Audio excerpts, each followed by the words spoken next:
Vous voulez vous asseoir? On m'a demandé de vous voir pour vous demander un peu qu'est-ce qui ne va pas. Qu'est-ce qui vous a conduit à être hospitalisé? Oh. J'ai fait une rechute pour une bonne raison, c'est que j'ai eu une grande peine. On m'a privé, enfin, ça serait trop long de vous expliquer. J'ai eu une enfance très malheureuse. Enfin, maintenant, je suis mariée, j'ai 2 enfants, j'ai 2 fils. J'en ai même un qui va avoir 4 ans le 4 décembre. Et l'autre qui aura 7 ans le 14 décembre. J'ai 2 beaux enfants, j'ai un mari très gentil. Et ce qu'il y a, c'est que je n'ai pas de santé. Vous n'avez pas de santé? Je faisais 77 kilos quand je me suis mariée.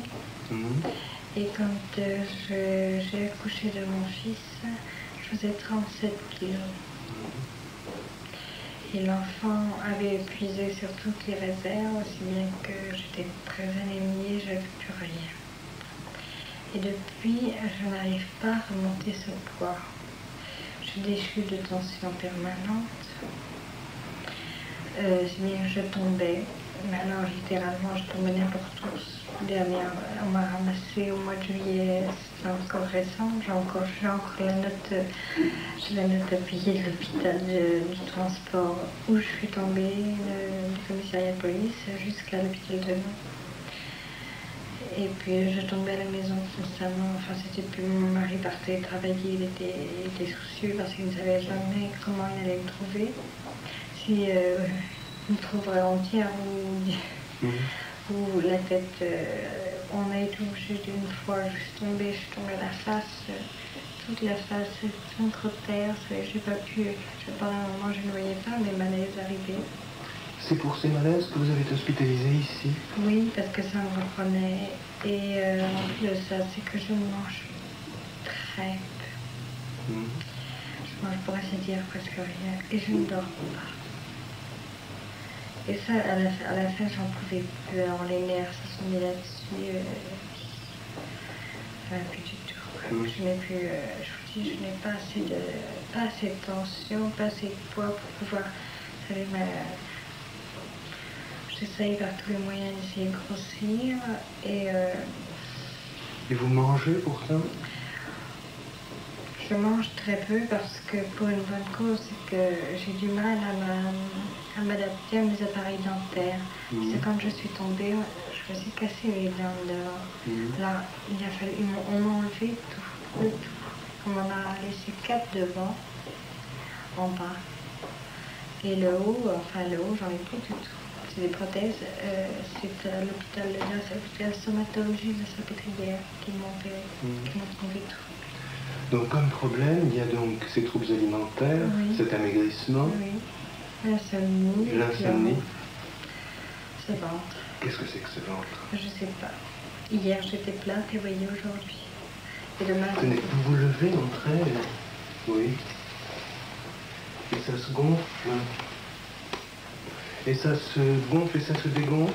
Ça se gonfle et ça se dégonfle comme si c'était...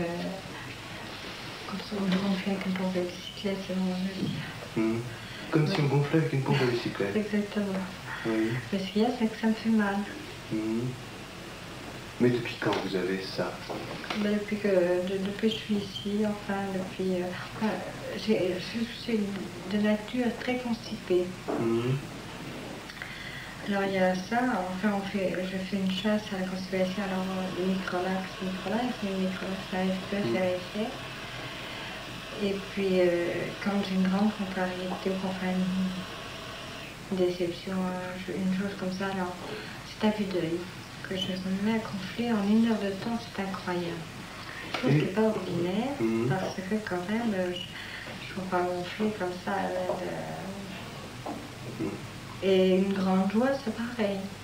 Quand c'est une grande joie, pareil, j'en ai mal gonflé. Comment vous prenez ça? Comment voulez-vous que je prenne ça? Je trouve ça très ennuyeux, parce que point de vue vestimentaire, c'est difficile à s'habiller. Et puis, c'est gênant. D'abord, c'est terriblement gênant, puis ça me fait mal. Au point de vue vestimentaire, comment vous vous en sortez? Ah ben, je suis obligée de mettre, je sais que cette jupe qui est très vieille, que je ne mettais plus, que j'ai ramené de permission, parce que je peux plus rien mettre. De taille, je peux plus, ça me gonfle de partout. Parce que des fois, ça va jusque là. Je me mets à gonfler par derrière aussi. Alors, je peux plus m'habiller, alors je mets la robe de grossesse. Et dans le métro, ça m'est arrivé, on m'a dit, mais je vous en prie, asseyez où? Alors, le rouge, je devais être rouge de confusion, mais je n'avais rien dit, je me suis assise, et j'ai envie de dire, bon, je pense.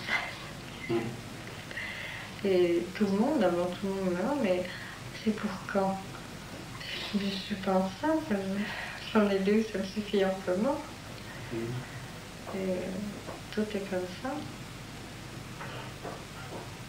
Mais ça survient très soudainement. Oui, très souvent. Très souvent.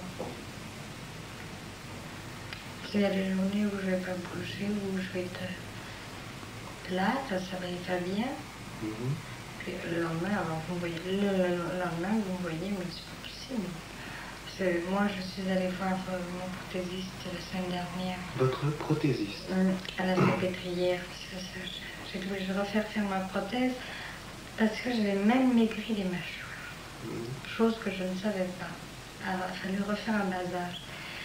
Et c'est le professeur Benoît qui m'avait opéré. La première fois qu'il m'a vu aussi grosse que ça. J'étais même un peu plus grosse. Et il m'a vu pris tout de suite pour ne pas me faire attendre. Puis la semaine d'après, j'étais plate. Comme il prend le vendredi à partir de 5 heures. Alors il me fait, alors vous l'avez vu ce bébé? Je dis, ce bébé, quel bébé? Puis je dis, je suis pas enceinte. Oh, oui. Il dit, la semaine dernière, vous étiez bien enceinte. Puis je dis, je ne te pense rien du tout. Vous m'auriez posé la question, je vous aurais dit pareil. Il était étonné, enfin il dit, je comprends pas. Alors il dit, ça c'est vraiment extravagant, c'est une chose que j'arrive pas à comprendre. Et vous avez une explication à ça?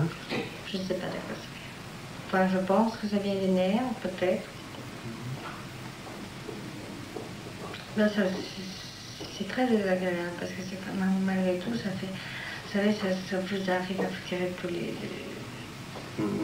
La peau du ventre, alors déjà, je suis maigre. Ça me fait grossir, mais si ça me faisait grossir de partout, ça serait très bien. Mais... Vous sentez de temps en temps des mouvements dans le ventre? Non. Non. Non, absolument pas. Je n'ai pas de gaz, déjà, premièrement. Alors, je pensais à ça aussi. Alors, c'est pour ça que je mets soit des suppositoires avec des sérines ou des microlax pour avoir des gaz, vous savez, pour essayer d'évacuer, pour...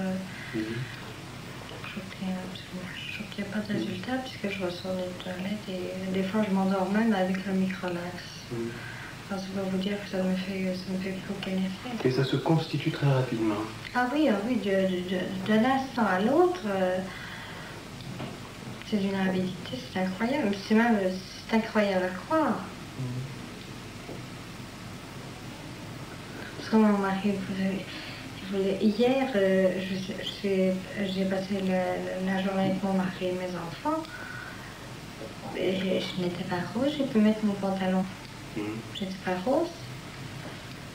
Puis arrivé vers le soir, j'avais peine de partir, c'est normal. Et je me suis mis à rougir, je dis, oh là là, qu'est-ce qui t'arrive? Je dis, regarde mon ventre. Et le fait est, je suis arrivée, j'étais gros. Je ne pouvais plus supporter le pantalon, ça me serrait, je suis rentrée comme j'ai pu. Comme j'ai pu avec mon pantalon. La fermeture éclair, elle tenait à peine. Mais j'étais très malheureuse parce que ça me fait mal et ça m'arrive à tout le monde.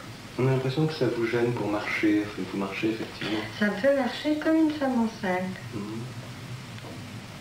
Mon mari m'a dit, quand tu as ton gros ventre, tu remarches comme quand tu étais enceinte des enfants. Bien, bah écoutez, je vous remercie. Et lui, ça le préoccupe parce que quand même,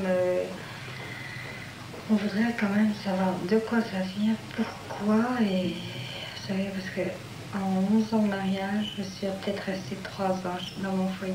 Le temps de mettre 2 gosses au monde, c'est tout. Ensuite, j'ai qu'une hâte, c'est partir, bien sûr, pour plus rejeter.